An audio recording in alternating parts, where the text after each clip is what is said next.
Going into the 2022 college football season, many believed that the Tennessee Volunteers could be a good team, but they did not start out the year ranked. They had an experienced quarterback in Hendon Hooker, had a lot of momentum from year one under Josh Heupel, and had a pretty talented receiving core headlined by Cedric Tillman. Luckily, the Volunteers got off to a hot start and ended up becoming the Cinderella story of the 2022 season for a good chunk of the year. The one player that benefited the most from this was Jalin Hyatt.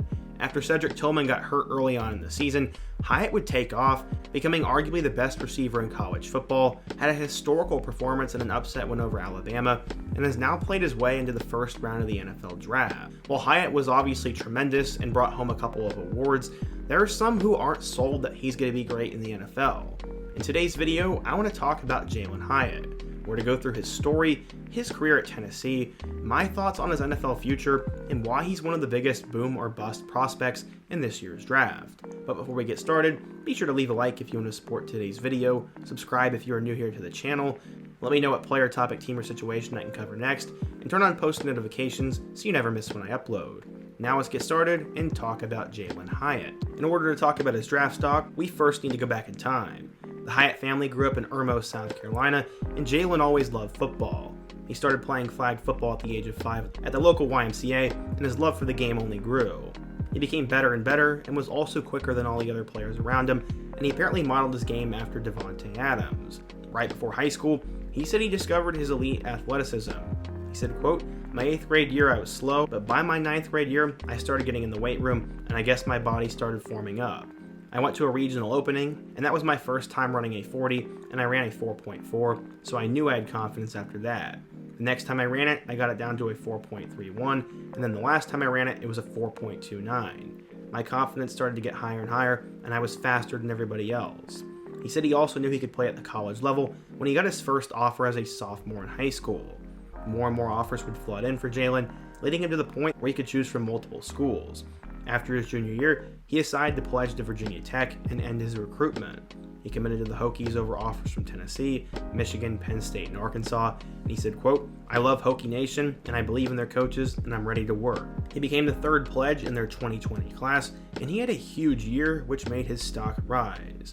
As a junior at Dutch Fork High School, he caught 71 passes for 1,316 yards, but then he started to get wide eyes. He decommitted from the Hokies and later opened up his options. As a senior, he had now blown up into a 4-star recruit and added more offers to his impressive sheet. He finished his senior season with 66 catches for 1,361 yards and 26 touchdowns. His high school finished with a 14-0 record, and he was arguably the fastest player in the state of South Carolina and a finalist for the state's Mr. Football Award. He eventually would narrow his choices down to Tennessee, Miami, Florida, and Oregon, but would choose Jeremy Pruitt and the Tennessee Volunteers. He said, quote, "I just felt Tennessee was just the right school, to be honest. I'm just very excited to be a Vol." It also helped that his former high school teammate Bryce Thompson was a corner for the Vols, so maybe that helped him go there as well. Another fun fact about Jalin Hyatt is that he has a younger brother named Devin, who is currently a huge recruit and recently transferred to IMG Academy, and will have a much bigger recruitment than Jalin had, and that's saying something. One Tennessee scout was super excited about what Hyatt brought to the offense, as he said, quote, "Hyatt ran a verified 4.31 at the opening, and that speed will bring an element to the offense that Tennessee hasn't had in a long time. To go along with that blazing speed, he has a 6'2" frame, and his film is filled with winning 50-50 balls, and he's going to be great." Scouts were also super high on him, as according to 24/7 Sports, Hyatt was a 4-star recruit, the number 33 wide receiver, and the 197th best player in the class of 2020. So, how would Hyatt end up doing in Rocky Top? When Jalin arrived in Knoxville, he was taken under the wing of Velus Jones Jr., and it turns out he'd be a great mentor for him. With guys such as Jawan Jennings, Marquez Callaway, and Tyler Bird leaving, he'd also have a chance to see some early playing time. In 2020, Hyatt would finish with 20 catches for 276 yards and 2 touchdowns. 2021 was supposed to be a breakout season for him, but he was stuck behind both Cedric Tillman and Velus Jones, and those two would go on to have a great year, while he pretty much stagnated at the same stat line he had the year before. He He finished with 21 receptions for 226 yards and 2 scores. Going into 2022 though, Hyatt was ready to take off. I believe I can be the best in the country. That's the mindset you have to have in the SEC, and I believe I can go out there and be the best player in the league or in the country, and also put that on film. That's quite the statement from a 3rd or 4th string receiver on a team, but he'd end up making it work. Hyatt would start out the year strong with a touchdown against Ball State before he'd have his breakout performance against Pitt. In an overtime thriller, Hyatt caught 11 passes for 73 yards. That was the day that the world was introduced to him, but just a couple weeks later it would blow up even more. Cedric Tillman ended up getting hurt early on in the season, so Hyatt became the main target for Hendon Hooker. He had 166 yards and 2 touchdowns in a win over Akron, had 2 scores in their road victory over number 25 LSU, and would get a chance to play against Alabama. In a game that I was personally at, Hyatt had one of the best receiving performances in college football history, as he caught 6 passes for 207 yards and 5 touchdowns as the Vols beat the Crimson Tide 52-49. Hyatt became a national name and a national superstar that night, and he said, quote, "To be honest, I didn't know I was going to have 5 touchdowns. That's a lot. It was just the looks that they were showing us, and we knew that coming into the game we could do that, and I'm just proud of everybody in the locker room, and we're on to the next one." After that performance, Hyatt followed it up with 7 catches for 174 yards and 2 touchdowns, and have another insane performance against number 19 Kentucky. In that game, he had 138 yards and 2 touchdowns, but to him, the individual stats didn't matter. They needed to beat Georgia. In what was the biggest letdown game of the 2022 season, Tennessee didn't show up against the number 3 Bulldogs, and they lost 27-13. This didn't end their playoff hopes yet, but it was going to make it very difficult. He followed it up with 7 catches for 146 yards and a touchdown against Mizzou before they'd have that weird game against South Carolina. The Gamecocks won 63-38. Hendon Hooker tore his ACL, and they were eliminated from the SEC championship and the college football playoff.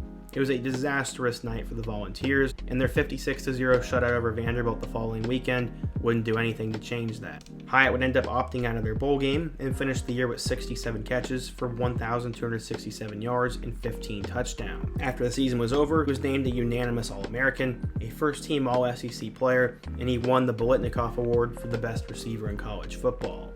Right now, he is a buzzy name for the 2023 NFL Draft, but not everyone's sold on him. Right now, he's projected to go at the end of the 1st round, with some saying he'll slip into the 2nd round. Here's one scouting report on him. Quote, "Jalin Hyatt is arguably the best athlete at wide receiver in the nation. He's light on his feet, and that allows him to accelerate quickly up the field.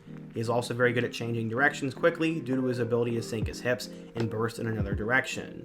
Both of these skills allow him to manipulate defensive backs, which will give him leverage when he breaks his routes. When he gets the ball in his hands, he's very difficult to bring down, and this is due to his ability to separate from the defense and all defenders." Okay, so based on that scouting report, you think that Hyatt is the next can't-miss prospect. Well, some are concerned. 1, it only seems he's a deep threat. 2, he didn't really have many routes while he was at Tennessee. And 3, he just seems to be a little bit too one-dimensional. How much did he benefit from Hendon Hooker? And some say Hyatt also would just have a couple of big plays each game, and they don't know how that will translate to the next level. You could say what you want, but either way, Hyatt is a boom or bust prospect. He's a super athletic receiver who will be a deep threat. If he can't figure out how to do that in the NFL, then he's going to be a bust. If he can continue doing that in the NFL, become an average receiver elsewhere, then he'll probably be a boom or could be a star. Either way, we have to wait and see what team he goes to and how it all plays out. He could also just be one injury away from being a changed player. But we don't even want to think about that. Overall, I really like Jalin Hyatt as a prospect. His story's great, and he took over college football last year. We'll have to wait and see how he does in the NFL, but what do you guys think? Do you think Jalin Hyatt will be a boom or a bust? Who's another player I could take a look at in my next video? And what's another NFL draft topic you want me to cover? Be sure to let me know down below, leave a like if you want to support today's video, subscribe if you're new, and check out all my other videos on the end screen, including my video about Hendon Hooker. I hope to see you guys again soon, but until next time, peace.